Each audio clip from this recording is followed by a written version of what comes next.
So hey guys இந்த வீடியோல வந்து பார்த்தீங்க அப்படின்னா, உங்க பெர்சனோட நெக்ஸ்ட் ஆக்ஷன்ஸ பேஸ் பண்ணி நம்ம வந்து பார்க்க போறோம். ஸோ அடுத்து அவங்க வந்து என்ன ஒரு சில விஷயம் வந்து பண்ணுவாங்க when comes do this relationship அப்படின்றத பத்தி பார்க்கலாம். அண்ட் பேசிக்கா அவங்களோட சிச்சுவேஷன்ஸ பேஸ் பண்ணி வந்துச்சு அப்படின்னாலுமே வி கேன் சீ தட். நீங்க இப்ப ஏதாவது ஒரு சில ரீகன்சிலியேஷன்க்காக எதிர்பார்த்தீங்க அப்படின்னா, இவங்க ரீகன்சிலியர் வந்து பண்ணுவாங்க. ஓகேங்களா? அண்ட் அதே மாரி நம்ம வந்து பார்த்தோம் அப்படின்னா, லைக் மேஜர் சேஞ்சஸ் எதுவுமே வர மாரி எனக்கு வந்து தெரியல. ஏன்னா இங்க வந்து கொஞ்சம் நோ கான்டாக்ட்ட பேஸ் பண்ணி சில விஷயமே வந்திருக்கு அப்படிங்கிறதுனால, so I'm just saying that. Okay. ஏதாவது ஒரு சில சின்ன சின்னதா ஏதாவது சேஞ்ச் நீங்க எதிர்பார்த்தீங்க அப்படின்னா, அது உங்களுக்கு நடக்க தான் செய்யும். இப்ப இவங்க வந்து பேசாம இருக்காங்க, இவங்க வந்து பேசினா போதும் அப்படின்ற மாரி நீங்க எதிர்பார்த்தீங்க அப்படின்னா, ஸோ அந்த சேஞ்ச் நீங்க வந்து பார்க்கலாம்.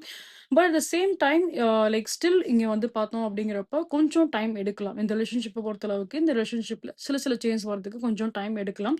அண்ட் பொதுவா வந்து நீங்க இனி பார்க்கக்கூடிய ட்ரீம்ஸா இருக்கட்டும், அதுல நீங்க வந்து கொஞ்சம் லைக் அத நீங்க வந்து பே அட்டென்ஷன் குடுக்குறது ரொம்ப பெட்டரா இருக்கும்.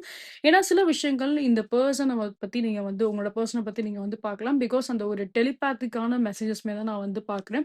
ஏன்னா சம் கேஸஸ்ல வந்து பார்க்குறப்போ உங்களோட சோல் லெவல்ல நீங்க வந்து கனெக்டடா இருக்கும்போது, சில விஷயம் அவங்க வந்து பேசாமல கூட உங்களுக்கு வந்து ஃபீல் ஆகும். அந்த எனர்ஜி உங்களுக்கு வந்து ஃபீல் ஆகும்.